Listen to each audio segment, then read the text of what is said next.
Democrats won big in Virginia last night, and we should be worried, right? Actually, no. In fact, the silver lining in this cloud is that this just might be the beginning of the end of the establishment GOP.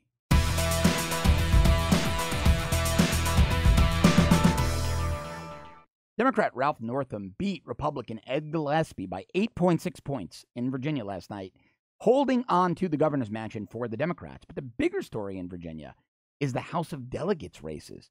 Republicans lost 16 seats. Democrats picked up 16 seats in the Virginia House of Delegates. The breakdown before last night was 66-34 Republican.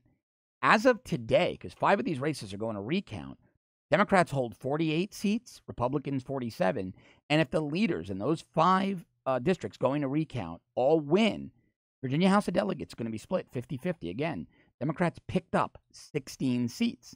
And in a little bit, I'm going to tell you why, but let's go through some of the other races. In New Jersey, no surprise at all. Democrat Philip Murphy beat Lieutenant Governor, the Republican Kim Guadagno, by 8 points. Solid blue state New Jersey, getting bluer, a tax mess, oppressive and cost prohibitive in which to live. No surprise that a Democrat won there. Again, another no surprise race. New York City Mayor Bill de Blasio won by 39. Was it 30? Just about 39 points. Yep. De Blasio beat Nicole Malliotakis, the Republican. Now, again, Nicole Malliotakis seemed like a nice woman. She had some money behind her, but there is no Republican Party infrastructure in New York City. None at all. I mean, it's virtually non-existent. The state Republican Party is run by a guy named Ed Cox. He's a very blue blood, old money type guy. And they deploy and divert no resources to races in New York City because they know it's a Democrat stronghold. In fact, the only way a Republican can now win the New York City mayor's race is if they are insanely wealthy and very famous, and preferably both. You need tremendous wealth to self-fund because you're not going to raise money as a Republican, or you need some very wealthy friends that you can call and tap for the big money, and you need massive name recognition. If you don't have that, don't even bother trying to run. Nicole Malliotakis was a sacrificial lamb. The Republicans needed to throw somebody up to save face. She never had a shot. And when the party doesn't give you help, when they don't give you a ground game, infrastructure, offices, phone banks, door knockers, you're not going to win. We all knew the outcome there, as we did in Boston. Mayor of Boston, what was his name, Marty Walsh, beat his opponent, a city councilor named Tito Jackson, by 30 points. Same situation as New York. Solid blue stronghold. Republicans are not deploying and diverting resources to these cities where they know they've got a 1% to 2% chance of winning at best. And I'm being very generous with that. But let's go back to Virginia and talk about some of the reasons Virginia is turning solidly blue. Well, last year, in April of last year, 2016, then Virginia governor, he's still the Virginia governor, Terry McAuliffe, who's been a longtime Clinton fixer, gave felons the right to vote. He restored the voting rights of 200,000 felons in the state of Virginia. And if you look at the demographics of last night's pickups for Democrats, and if you look at the demographics of where Northam won, it's in the areas. I was doing a lot of analysis and numbers crunching this morning. The demographics are strong in urban areas where many of these felons live. So this definitely contributed to the Republicans' loss last night, as did, I believe, voter fraud. Earlier this year, earlier in 2017, the Public Interest Legal Foundation found 5,556 non-citizens registered to vote in Virginia since 2011. Now remember, that's only the ones they found. They also found 1,000 in New Jersey. So when you look at 200,000 felons given the vote and nearly 6,000 non-citizens and illegals discovered on Virginia voter rolls, and remember, those are only the ones they found, so you can bet your bottom dollar more are on there, you start to realize why Virginia is going solidly blue. But most importantly is that the Republicans ran an establishment milquetoast candidate in Ed Gillespie. Oh, sure, at the end of the race, Ed Gillespie tried to talk MAGA tough and tried to sound like Trump, but he also shunned Trump. He didn't want to campaign with him. He didn't really embrace him. It was a very tepid embrace. A couple of sound bites here and there, a couple of tweets, but the rest of it was milquetoast, RNC establishment, business as usual politics. While the Democrat, Ralph Northam, went savage. That ad by the Latino Victory Fund on behalf of Northam was reprehensible, but it worked. And the ad basically claimed that if you're a white, patriotic American who drives a pickup truck and votes Republican, you want to run down little children of color.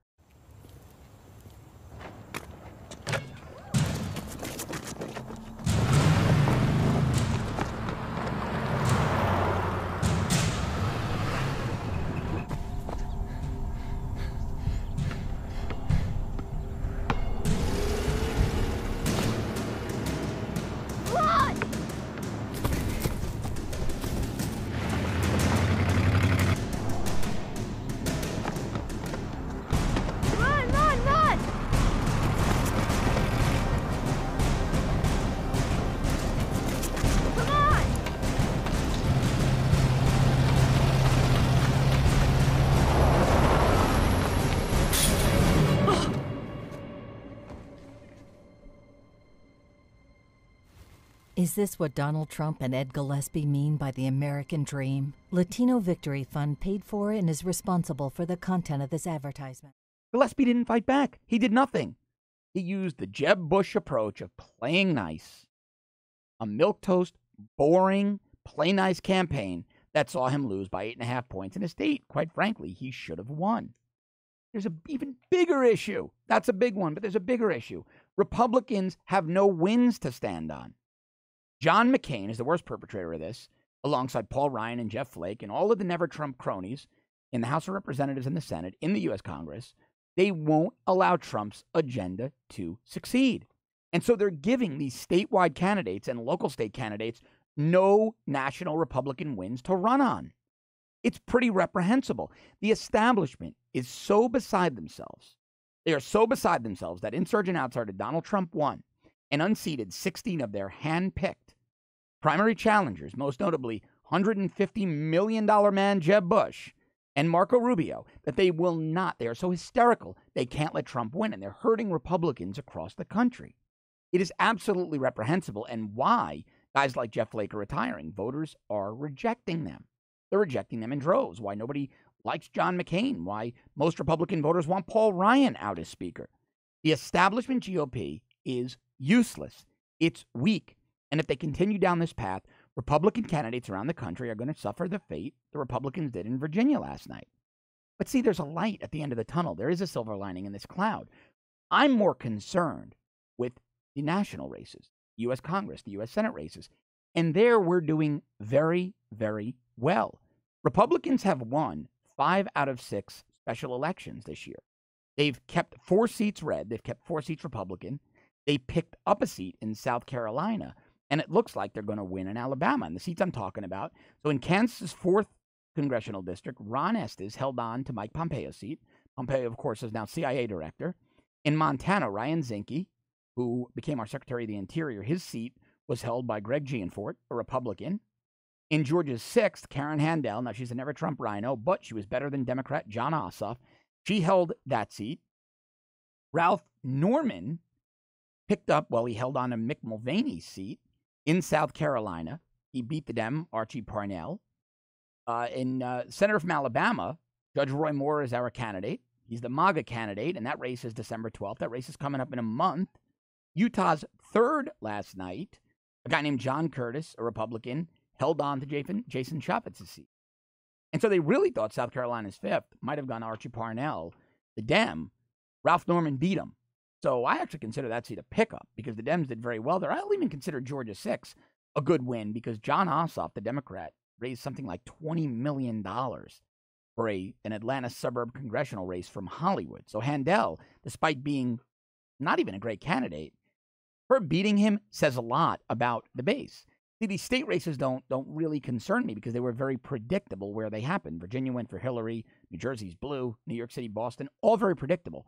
I'm looking at the national races. And President Trump even tweeted something about that last night, basically saying that Ed Gillespie didn't embrace him and that we've done very well in 4 out of 4 House races. And he's 100% right. And I think we're going to continue to do better. But what we really need to do is we need to get energized. And we need to hold these establishment politicians in Congress to task and demand they start passing the president's agenda. Because that's what's going to propel us to a win in 2018. If they don't, if they continue to be obstructionist and help Democrats, we're going to have a tough time. But again, the silver lining in that cloud might just be voters will be completely fed up. They'll burn down the establishment Republican GOP and will finally be able to build it from the grassroots back up. If you like this content as much as I love bringing it to you every day, please subscribe to our premium service at www.therebel.media/shows. If you're already a subscriber, thanks very, very much. I'll see you guys tomorrow. Thanks so much for watching.